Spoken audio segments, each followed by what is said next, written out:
Chapter 5 Addendum. I forgot to talk about Freireich, how his experiences in the past enabled him to do in the future. So we left off, saying it's all a matter of perspective. He had a horrible childhood. No loving parents. Even worse than having no parents, he had parents who didn't love him. But he's so inured to pain that he was able to deal with children. Children with leukemia who had 100% mortality rate and work with them. Children are really hard to work with in the medical field. They're so innocent. They didn't cause this. See, later in life, a lot of issues that patients have are sort of self-caused. Children, it's not self-caused. But he was able to do unthinkable, do stuff that would cause them pain, because he had to try to get them better. And it's because of the experience he went through, the suffering, the hardship, the torture he went through, that gave him this capability. It conflicts with the idea of near miss. It wasn't a near miss for him. He was affected by this, because he couldn't even remember the name of the woman who took care of him growing up, his nanny, because he had blocked it out. But it's still there in him, the lessons learned, the experience gained. Remote miss is simple. Near miss, when you have been injured, that's more difficult.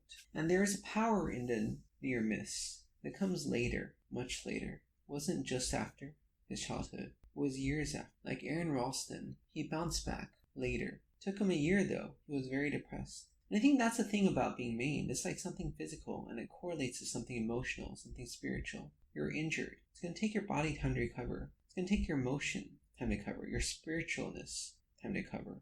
But when you do recover, you'll become stronger. When we break a bone and the fracture heals, the bone itself is actually stronger in a place of fracture. His childhood upbringing gave him the ability to not care what other people think, to do stuff that was incredulous at the time.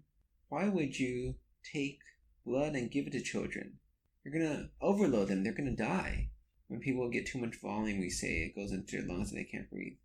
Well, because you need to. You need to get into the platelets. And back then, I guess they didn't have the ability to concentrate platelets like we do nowadays. Later, he worked with somebody else, combining chemotherapy.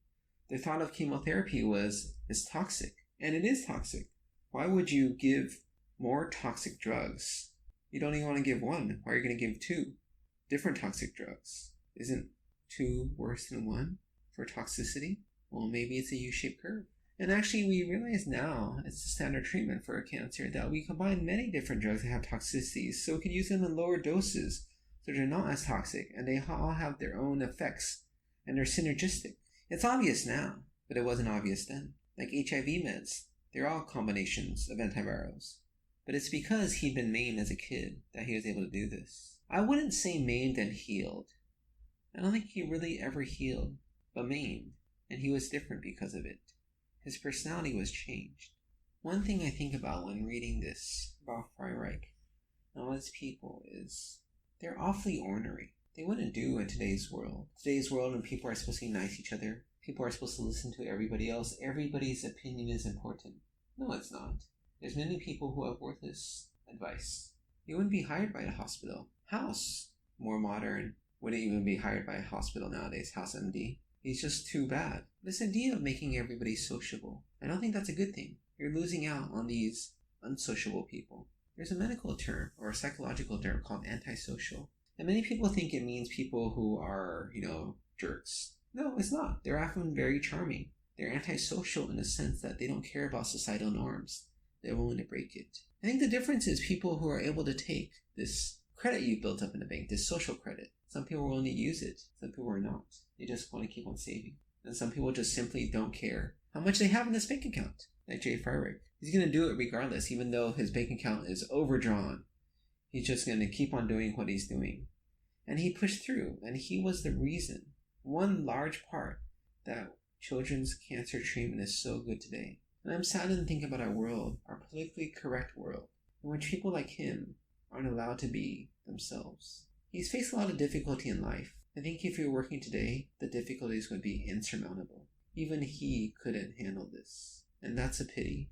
And that's the reason I feel today, why we don't have as much progress as they would have predicted years ago, decades ago. We're not flying in spaceships, we're not doing this or that. Because guess what? It's more important to get along and work together than to actually make magnificent things. End of Addendum to Chapter 5.